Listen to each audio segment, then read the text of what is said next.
Hey everyone, it's your host Marcus Norman of Gentleman Style Podcast Show, and today we are going to talk about it's not gone, it's not missing, right? It's still here, it's just not as predominant. We're going to talk about COVID-19, but this special lady is near and dear to my heart. She has survived long COVID, and she has done something absolutely unique, and it has moved her and inspired her to launch her brand, her company, Holly and Porter International, and cause a retreat and so many different powerful things. She's built a community around this and really taken off recovering from COVID. And so you all won't want to miss 1 second of what this powerhouse speaker has to say. You won't want to miss 1 second. Here we go.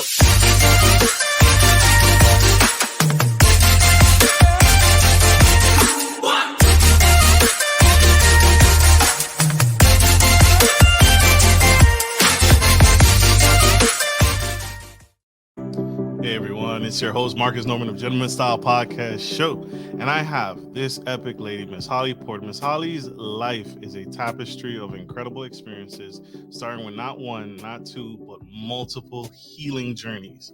And we all need this, right? We are in a time or a season of our life where we are not doing well.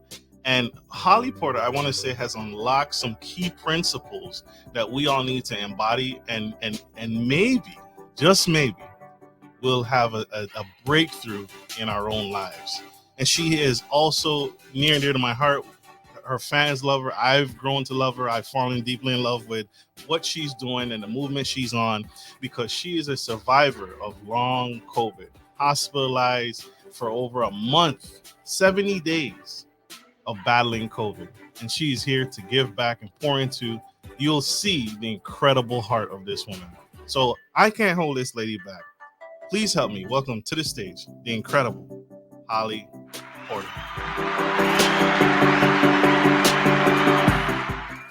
Miss Porter, thank you for being here on the Gentleman Style Podcast stage, ma'am. You are phenomenal, and I want to say thank you for being here. You're epic. You're amazing. What you are doing in the world, your philanthropy work, your heart is prevalent in everything you touch. A pure heart of gold. So thank you for being here. Thanks, Marcus, for having me. You make me want to listen to my own podcast. It's you. You have done the work, and you're a true inspiration. And again, it shows, right? It shows on your social media, everywhere, Instagram, TikTok, wherever people can find you. It shows the heart of a person. And that's what really is missing from entrepreneurship. That's missing with business, and that's missing in the world. You don't see enough people like you. Right. Oh. And so I want to ask, before we dive deep, what was the start? What was the catalyst for you that got you started in entrepreneurship, philanthropy? Where did it all start? Your mom and dad entrepreneurs, or is there a rich uncle somewhere? Oh, I wish. No, I am from a family of entrepreneurs, but I think the defining moment when I wanted to be one was when I was 12 years old. My dad was super smart. I'm from a family of 9 siblings. Well, not 8 siblings, there's 9 kids. And he had my older sister, 3 years older, work at his office. And he was a mason. So it was a construction office in Las Vegas. So in the summer, we would go there and earn our school clothes money. He had us work. And I remember he was paying me $2.50 an hour back then, because I'm old. And you look great. Thanks. And he, I saw the minimum wage requirement, poster that they have to hang on the wall, and it said $3.35. And I remember that was kind of a defining moment for me, thinking, I'm getting gypped. I'm not even making what the law says he's supposed to be paying me. Anyway, and from then on, I would say I always had some kind of a little philanthropy, something going on, some little business, all kinds of businesses. I've had 11 startup companies, but that doesn't count all of the little stuff that I did, or, maybe makeup companies or whatever. Anyway. I told y'all, a true heart of gold. And I want to stick right here for a second, right? 11 startup companies. That's no small task. That's no small feat. I think what Donald Trump had, 15 businesses at one point. what that's no small feat. What drives your entrepreneur spirit? And can you share some of your most memorable business experience with our followers? Because that's profound. Well, I couldn't have 15 at once. I guess if you can afford managers and CEOs to run them, that would be great. But I didn't have like these $1 billion companies. I'm building one now, but in the past, I had 4 children and then married my husband, and we had 4 more. Or no, well, he had 4. So that was 8 altogether, teenagers. We had 7 of them living in the house at one time. So most of my life and my businesses grew with my children. So I had like a daycare when they were younger, and then I had a preschool, and then I had a kids clothing store, and then I had a fundraising company when they were doing sports and raising money. I bought into. So I had 3 or 4 companies most of the time at the same time, and we raised our kids that way. I remember I had a salon and spa. That was one of my longest, and I had that for 20 years. We had 8 business licenses coming to that office. So I'm a real estate broker.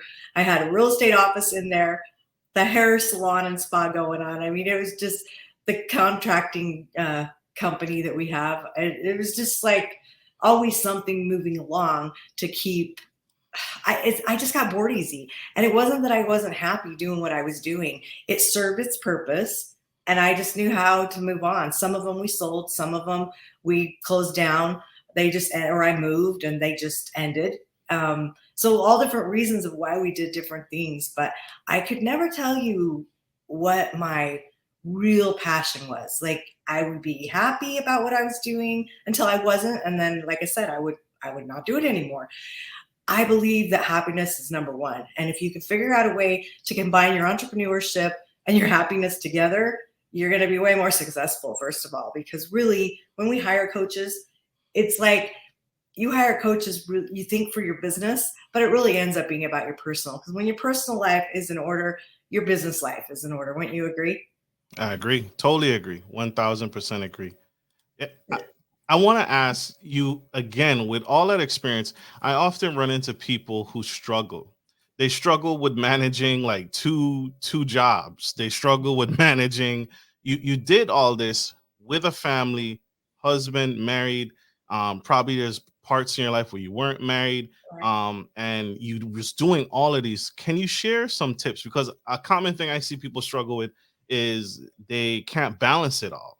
How do you how did you, and even now, how do you juggle all these things? Is it spreadsheets? Is it a secretary? Is it a virtual assistant? How do you juggle everything? What helps the most? Well, I probably had all the above. Right now, it's just my calendar. I set alarms for everything to remind me things. Just when I'm working at my desk, I get so involved in whatever I'm doing at the time that I can miss appointments. And so I just get on my phone. I'll be like, oh, it's in 45 minutes. And I'll be like, in 40 minutes, I'll have an alarm go off. That's but back then, again, the calendaring. I think getting organized enough with your time, because sometimes everybody has the same 24 hours to do their thing. And some just can't function as well as others, right? And doing that and juggling. And it's funny because I don't know if I necessarily do. I'd have to, because I've been able to get a lot of things done. But when we've had 3 or 4 companies at a time, which is a lot of the years, people would say to me, I never can figure out how you can do so many things at once and still do them well. Well, I will say, I'm the first to admit, I didn't do them as well as I could have. For instance, my kids, I wanted to be there for them. So being an entrepreneur, you can work your schedules. But I noticed now, looking back, my biggest regret is that I was present. I showed up at those soccer games and I was on the field, but I was on the phone doing a real estate deal. So was I really there? I wasn't present. And I think that is a big deal, is if you can figure out your time. And there's so many books. I mean, YouTube University is free. You can learn anything you want. Chat GPT, go on there. You can really get any information is out there free. If you want to learn a skill or you want to know how to do something, it'll write you a novel on GPT. I am on there all the time. I use it for business and it makes things so much faster. But I think it's just getting set right in your mind to know that you can do hard things, you can make it work. I mean, we had, like I said, we had 7 kids. We actually lived about 25 miles out of town as well. So juggling that extra piece of it and keeping kids involved in sports and school and anything else they had going on, I'm not gonna lie, it wasn't easy. And you're right, I was single some of the time. I had 4 kids. I was driving 100 miles a day at one time to my children's clothing store. So I had 3 of them in school. One of them went to work with me, and it was like a children's resale store. So yeah, Hunter, we were there. We were gone 10 hours a day making this work, and I was single at the time, and it was challenging. But I think we can do hard things. We really can. So you included the kids in the entrepreneurial endeavors. You didn't exclude them. You didn't keep it separate. You allowed them to free flow with you. Yeah, like one of our businesses that I didn't count in my 11 because this was something we did a snack shack. And so it was at the ball fields, and my kids would run the snack shack. So I didn't really make any money, but they got paid, and we taught them those skills. We bought a little shave ice machine, and they did that like with a little cart. I mean, we just had little ways that I taught them responsibility. And I also would do what my dad did to me. I'll buy your shoes, you buy your school clothes. And some of them were smart, and they would be frugal about it, and they could get a whole bunch of clothes for, the same amount of money. As some wanted more quality, and they would spend more money on 1 or 2 items and not have as much. And that we didn't care. That was just the point of whatever's going to work for you, we want to support. And I think most of our kids are entrepreneurs. And I think that that's not a bad thing, to create that for you. You're a lot flexible on your schedules. One thing COVID taught us is that people can work from home, and it started a ton of businesses. I can't remember the stats right now, but there was so many businesses started during COVID, and I love that. Absolutely. I want this. I'm going to be selfish right now, right here, real quick, because this is where I get to pick the brains of huge people like yourself and get some insight. Do you give your children an allowance, or do you allow them to earn it? Because you touched on it. You said this is what happened to you. This is how your dad did it. Do you give your kids an allowance, or do you allow them to earn? Which one works for your family? How do Oh, you do it? that's interesting. I've done both. So in the summer, I'll say what worked the best for us is in the summer, I made this file card. And, there's lots of better ways probably to do it now, but put a big file box, and each card had a job on it. And they weren't allowed to go and shuffle them, right? It was like Mm. whatever job came up, you got to choose. This is how much you made. And you got to choose if you want to do that job and make this amount of money for that job. And some of them only needed done like once a month or whatever. So they had to go. Anyway, I was smart about what came up next because it was what I wanted done in the house, right? But those were those that wanted to make money, and money motivated them to make money to go do whatever they wanted to do. They would do the jobs, and those that didn't really care, they wouldn't. And that probably worked better than anything because it taught them they got to work for their money, and they also got the reward of not only getting the money, but getting to use it for whatever they wanted. And so, but we've done everything. We did an allowance for a little while, and the age differences got more and less. Everybody didn't get the same because they don't have the same needs, right? Why'd you stop the allowance? Why'd you change that to having them earn it? To be honest with you, we had an embezzlement in our concrete construction company. And Mm, so probably because we couldn't afford to pay them. yeah, yeah. Yeah, I think that's where that kind of went out the window. And again, when we got married, most of them were teens. So some had jobs, some didn't. Yeah, we did it all. We tried every little thing. And I can't say that one worked better than the other. It was just like, it's like my businesses. When I started something, I followed the ages of my kids to what would work with my schedule. And that's kind of what we did with the money. It's like what worked with us, we made work. But you know results if people are happy about it. If they're not happy about it, you hear all about it, right? Kids are like to whine. This is Adults true. like to whine. That's true. That's true. Is your husband an entrepreneur? Yes, he does concrete, and he's done it for 41 years. We figured out the other day. he's done. He doesn't want to do it anymore. It's so hard on your body. And he also has his real estate license. It's inactive right now because he's still doing his other company, but he's making a big life change. He's getting a CDL license and probably going to drive a big truck for one of my kids that we brought in as partners for a few years, and then he went out on his own and he's just blown up. So he'll probably go drive truck for him for now, and that's okay. But that's hard when you've only done that your whole life. Like me, I can change on a dime. It's like, oh, tomorrow if I'm like, I'm done with that. It's like we'll just add this to my plate. Yeah, but I can juggle. But that's my personality. That is not his. Have you ever worked a 9 to 5? Have you ever worked a job or corporate America, like a traditional? I did. Let's see. My fourth child there was a gap because of a divorce and a remarry. I did. I worked I cleared people's credit in Las Vegas, and the funny thing was they had our number. The credit bureaus had our number.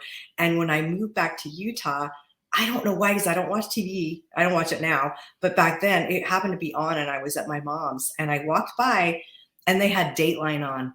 And they were interviewing the lady on Dateline in a hidden camera that had my job. That was scary. I was like, ooh, dodged a bullet. Anyway, it was kind of nervous, but I did that for a little while. And then I waitressed off and on over the years. And so I wasn't necessarily 9 to 5, but I did that and I enjoyed it. But people are the reason I do things. That's the whole, everything I do is usually service-based and people-oriented. Told y'all, a heart of pure gold. Holly Porter. One more round of applause for Miss Porter here. This is huge. So y'all, she's helping us get to a better place, a better frame of mind, and she's giving us some tea here. Your business is Big Wise. What is a core message or philosophy that guides you? Right?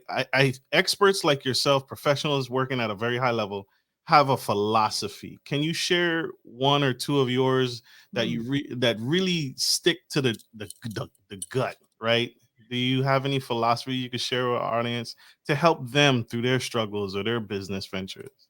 Well, the first thing that came to my mind when you asked that was resilience. You've got to know when it's tough. When the tough gets going, the going gets tough, or tough. What is that saying? Yeah. I said that backwards. That's how I say it. We know we with you. Anyway, I think that just have that grit and really just know it's no easy task to be an entrepreneur. People think sometimes they look at someone and they think, it's like real estate. They look at an agent and they're like, oh, they're just making all this money. They don't realize that's getting split 4 ways usually, right? And then you got all your expenses on top of that. So they just see, people just are so judgmental, and I'm guilty. I'm not saying I do work on that to try to see all sides and just really look at the big picture of things. But I think your mindset, that would be number one. If your mindset's not right, your bank account's not right, your family life's not right, your mindset needs to be first. Facts. Has your family supported everything you've done? Have you had some naysayers in your life come up where they were just talking negative to you? Who's been your biggest advocates? Great question. Surprisingly, I guess, because I don't care if they support me or not. They're not paying my bills, right? And that being said, so my husband and I have been married a little over 22 years now, and definitely right? I mean, that's a lot. That's we survived 8 kids. Trust me, we can survive anything. But he's a great guy.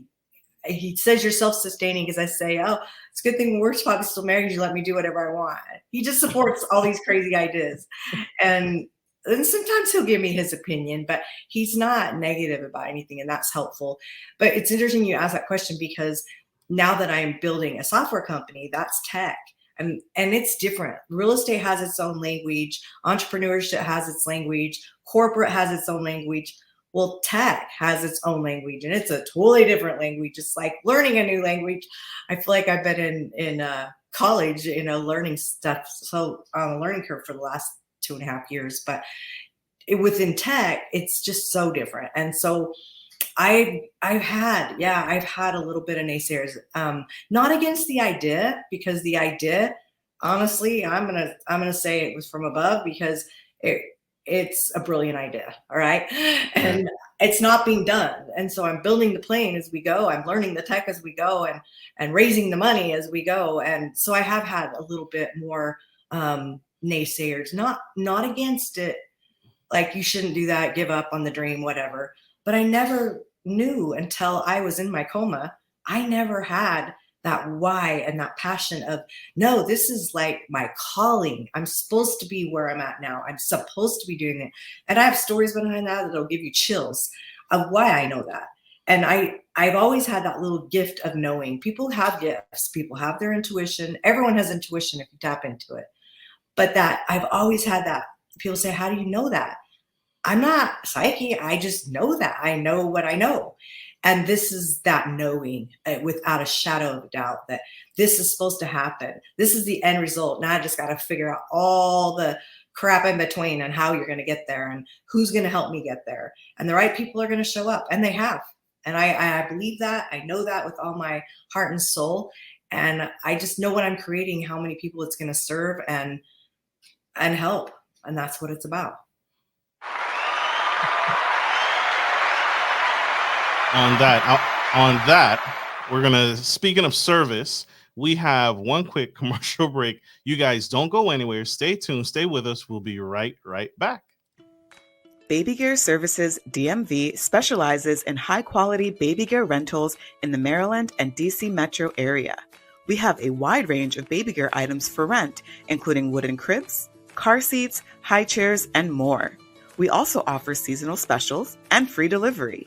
Our prices are very versatile to cover every budget. Wooden cribs start at $17 a day, high chairs and even car seats start at $5 a day. Check out our website, www.bgsdmv.com.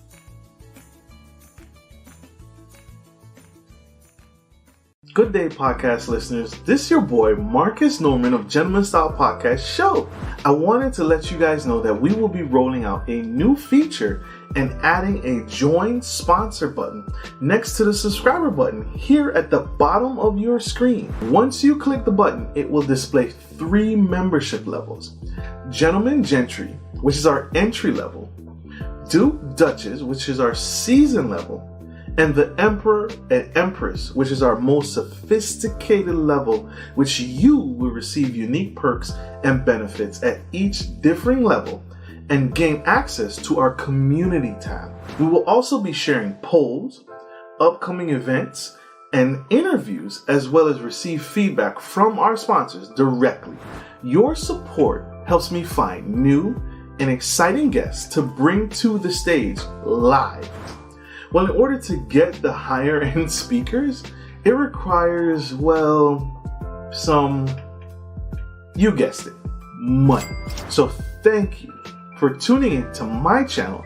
And if becoming a sponsor sounds good to you, then select the join button below and choose your desired sponsor level.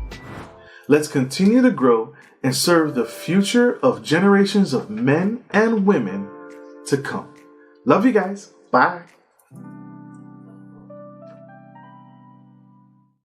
We are back to the Gentleman Style Podcast Show, and we have the incredible Miss Holly Porter. She's giving business tips, business strategies, home life, balance your life, heart life, all of the above. If you missed that, go back, scroll back, and watch. We are on iHeartRadio, Spotify, Audible, radio.com, Facebook business page, YouTube, and anywhere you get your podcast today.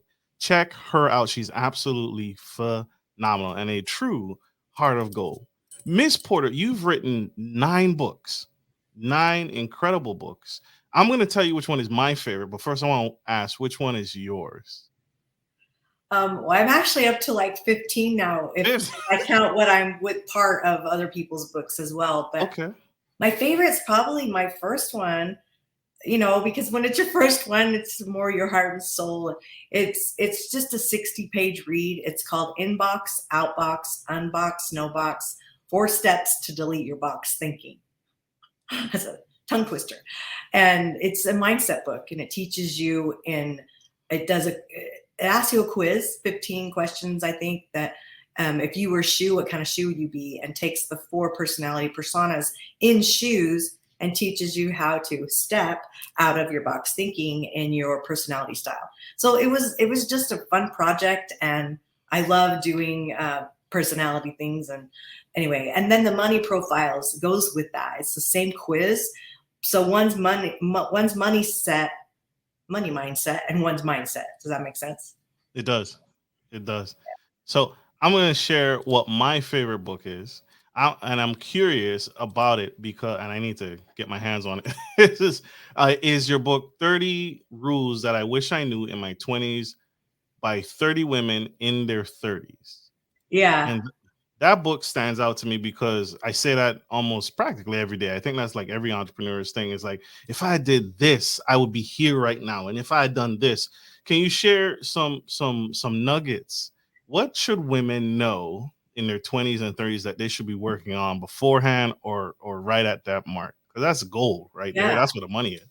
So that was a book series I call it the rules book. So there were 2 of the 40-40 rules, because that's my age group. It was 40 and up. People are like, when are you going to do a 50s? I'm like, it is done, 40 and up. And then it was so popular that I got 40 other women. So the whole series has 110 women in it.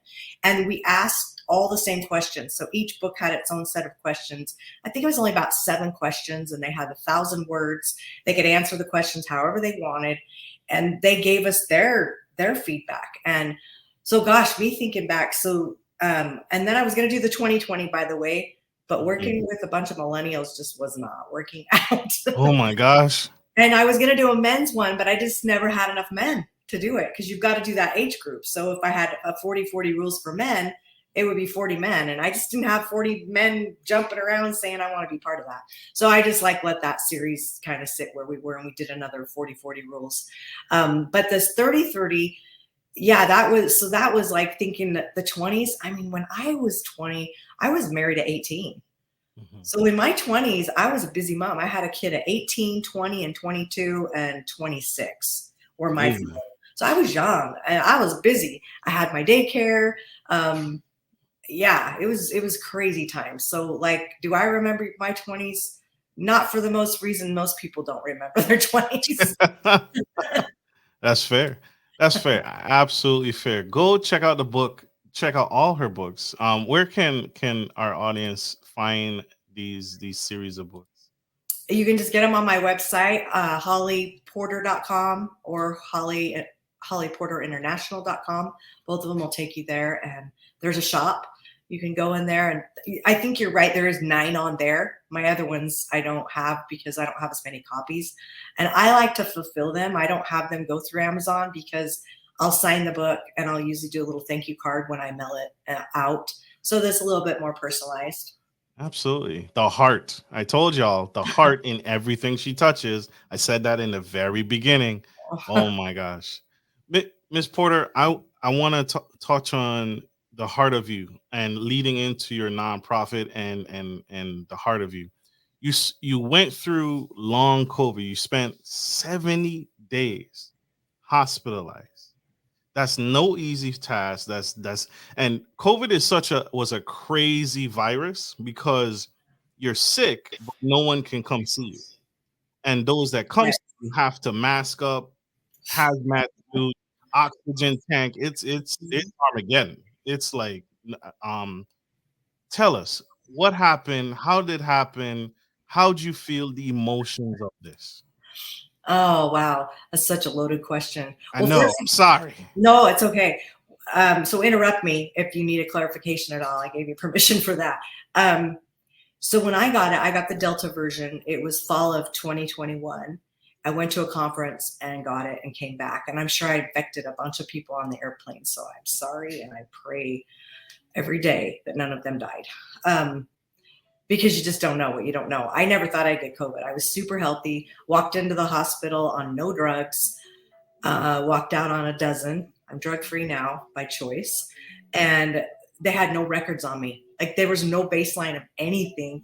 My oxygen was 63 when I walked in there.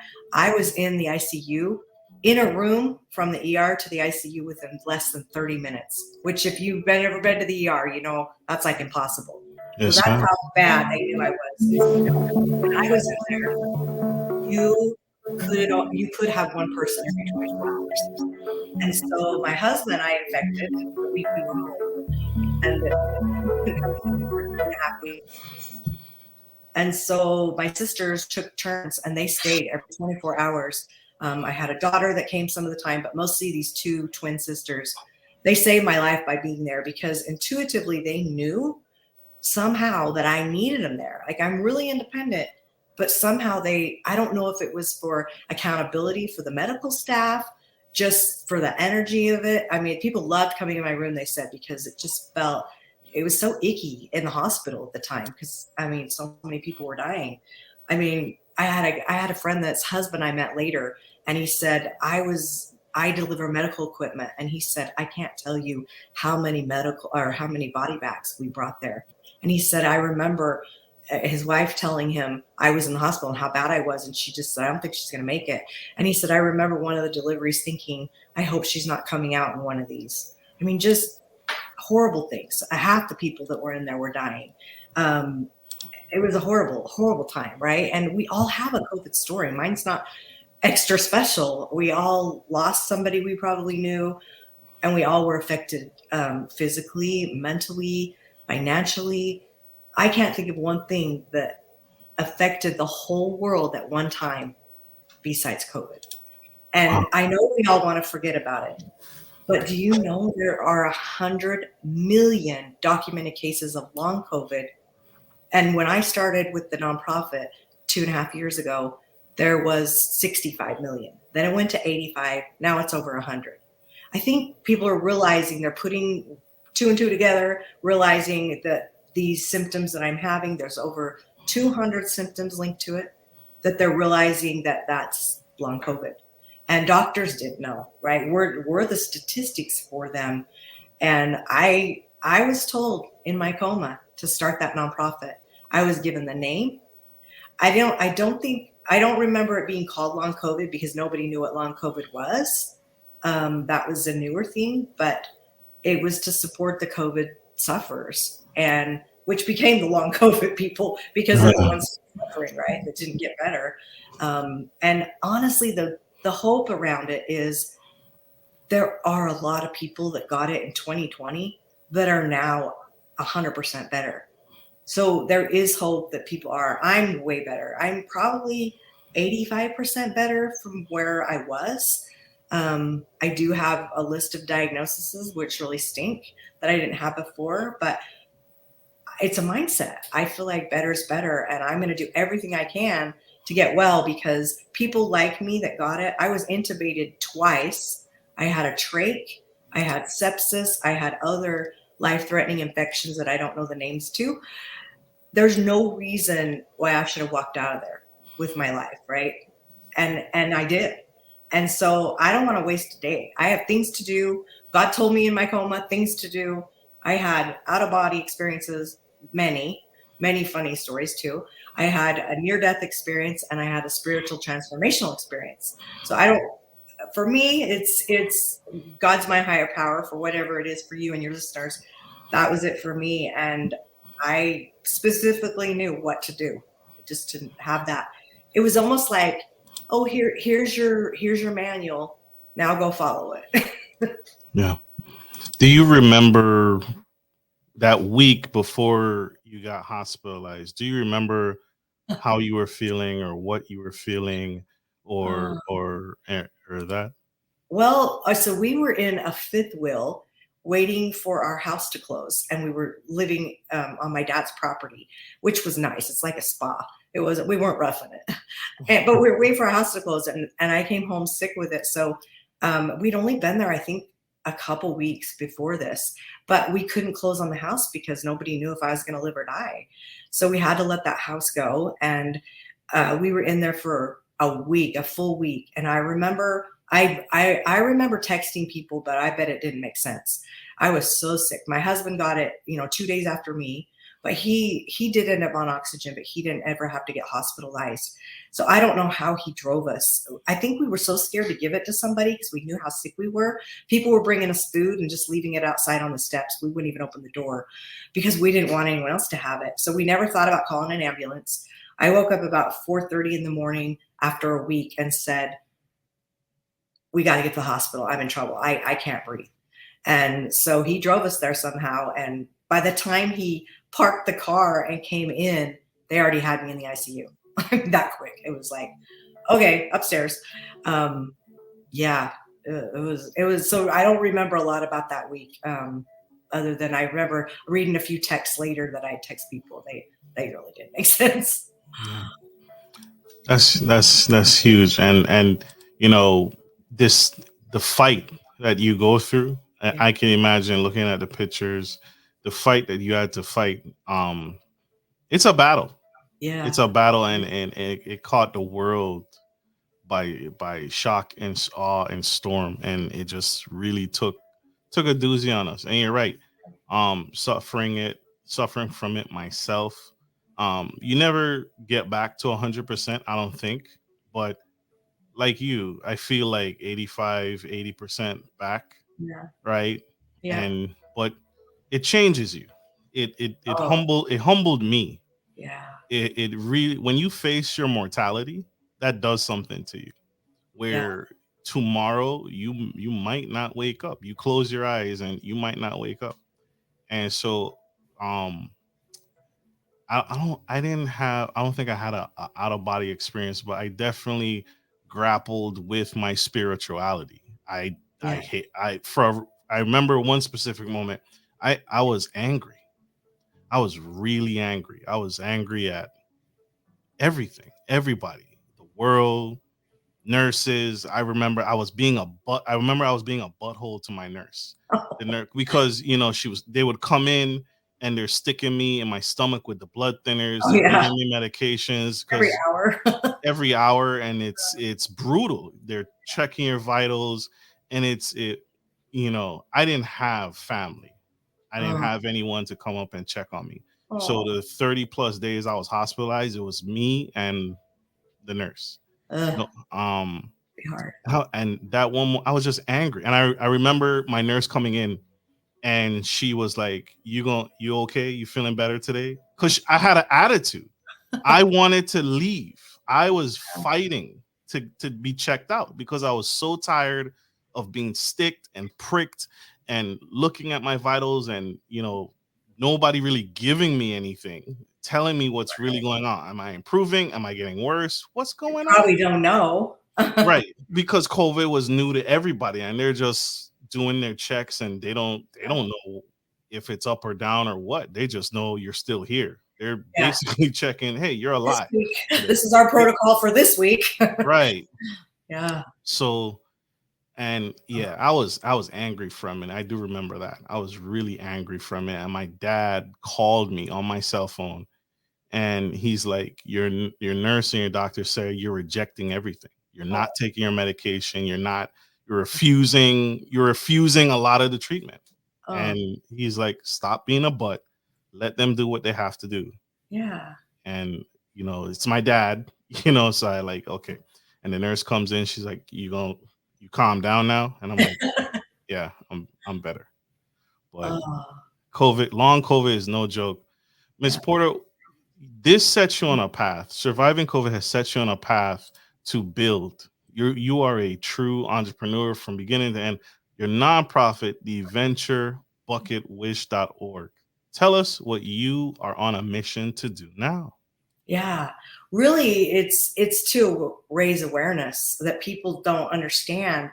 People still don't know what long COVID is. So really, if you have and after 90 days, you're still having some symptoms, some medical things, or you have new things. I mean, I've had melanoma twice since then. That's the most deadliest cancer there is. I mean, it just catches things on fire. Rheumatoid arthritis, tons of autoimmune are showing up.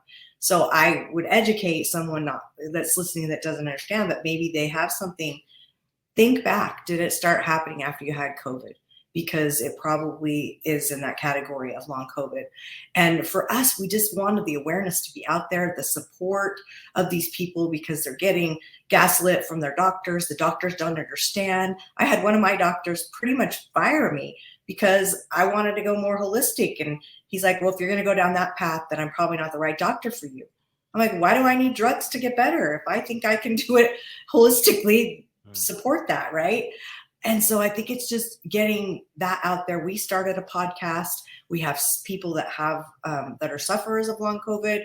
We have medical, holistic, science-based people, and also caretakers. So we're trying to get all the ends of people on there that they can come on and get not only hope, but they can get educated.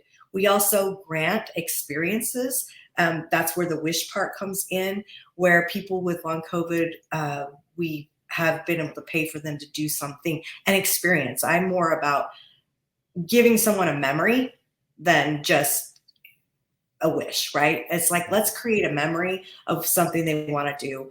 We haven't done near as many as I want to, just because of my health journey. It hasn't been the greatest. I'm a lot better now, but during all this, we started the nonprofit, and then, I've had a lot of relapses and things.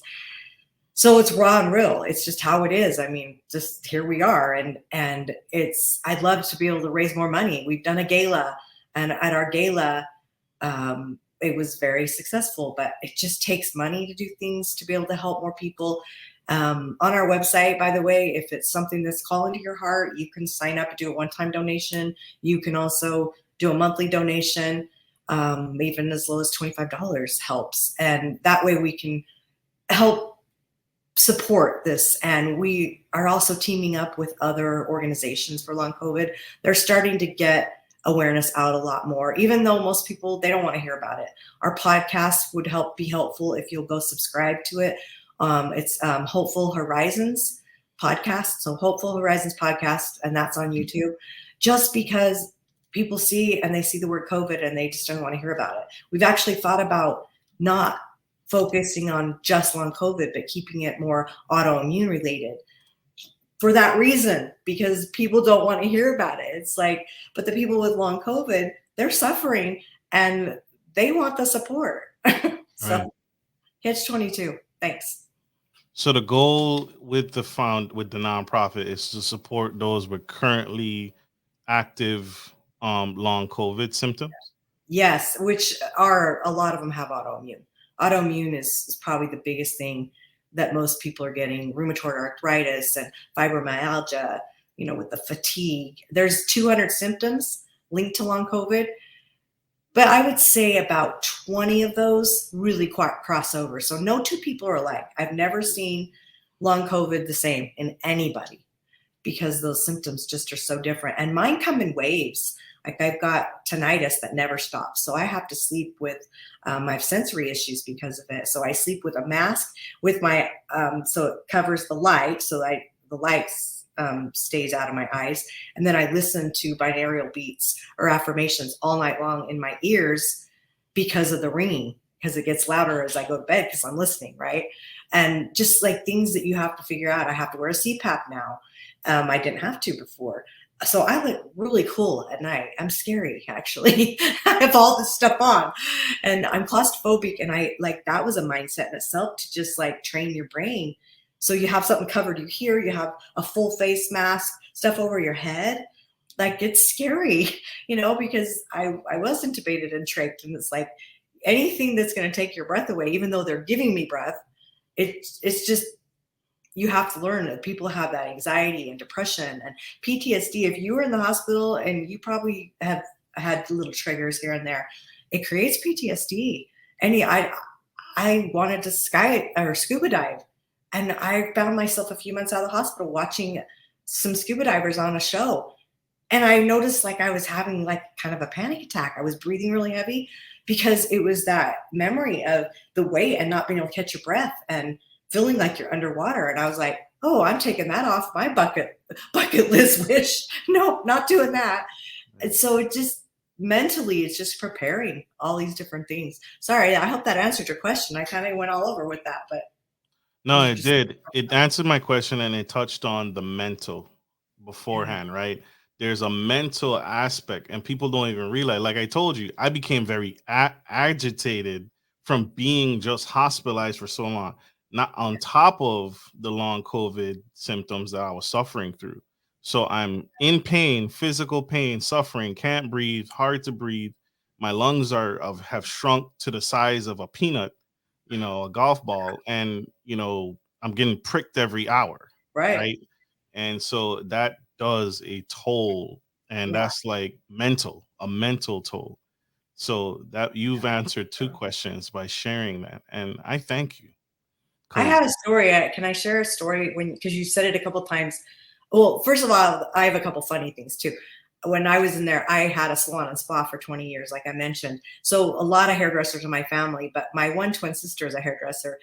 While I was in the ICU, they waxed my eyebrows, they shaved my legs. My daughter, she did nails. She came in and did my toes. They gave me a fill on my nails. I mean, it's so funny looking back because we were in the ICU, but I remember when they waxed my eyebrows and I was like, ouch. And they were laughing so hard because they're like, you're getting poked in your stomach every hour with shots and you're worried about us ripping some hairs out of your eyebrows. Which is, I mean, here I am with all this stuff, as you saw in the picture. But anyway, it was funny. But the other thing I wanted to share real quick was when you talked about fight, that word, I never have liked that word.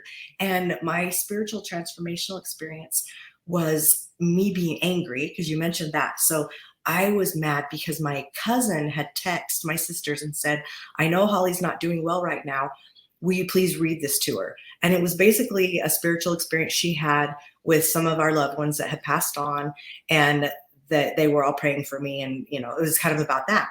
Well, I don't know if I went back in a coma or what happened, but I know I was not doing well. And I was praying. I prayed a lot. I prayed a lot that if this is my time, just get me out of here. This really sucks. I don't like this. And, I'm suffering. So either get me better or get me out of here. That was my prayer. Well, this particular time I was ticked off because my cousin was kind of like a sister, that little rivalry. And I said, I'm the one suffering. Why is she getting that experience and I'm not? I was mad. And that was when my mom, who had passed away about a year and a half before, came to my side and said, it's not your time to go and you need to fight. And when she said fight, above my bed was all my grandparents that had passed.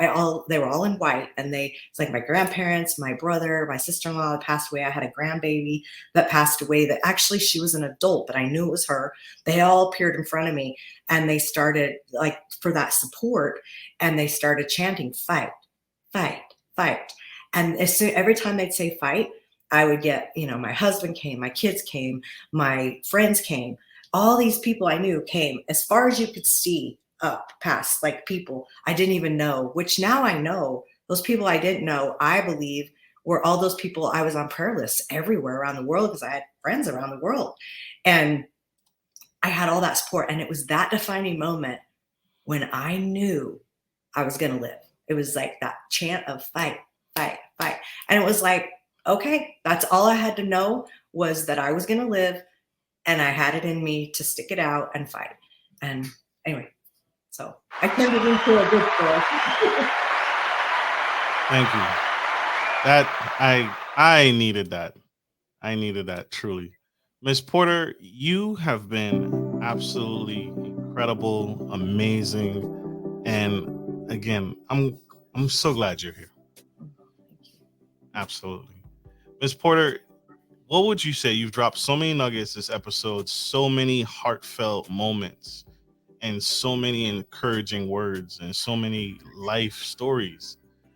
If you had one more trick in the hat, if you had one more nugget to share to that young girl whose back is against the wall and she doesn't know what to do and she's fighting for her life, what would you say to her right now?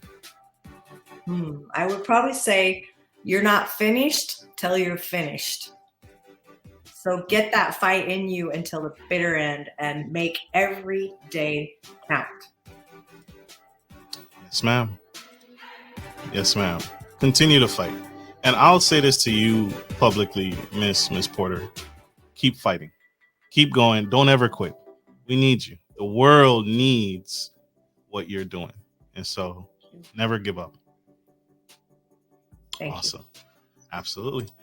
Thank you, my audience, for tuning into the Gentleman Style Podcast show. I hope this message was inspiring, encouraging, and motivating, and it compels you to not leave this world until you are finished, and keep fighting, keep going.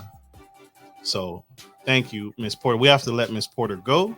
She has many more businesses. She has to get to 15 again. Now she has to get to 20. She's had 15. She has to get to 20 businesses, startups, and continue to change the world for the better and make an impact and make a difference. And so we gotta let her go. But we love you. We appreciate you. And like we always end every show, take care of your friends, take care of your family, and always, always. Oh, Ms. Porter, how can we connect with you? How can we find you? How can we subscribe? Yeah, I'm on all social media channels. You can find me, Holly Porter, and hollyporter.com. You can send a contact through there. My email, holly@hollyporter.com. There you have it. Connect, y'all. Get on board and subscribe to that YouTube channel, Hopeful Horizons Podcast. And if you have it to give and donate and help someone with long COVID and who's suffering and in need. It may be the last wish they get. So thank you all. Like we end every show, take care of your friends, take care of your family, and always, always take care of business. This is Marcus, your favorite gentleman, and Miss Holly Porter signing off.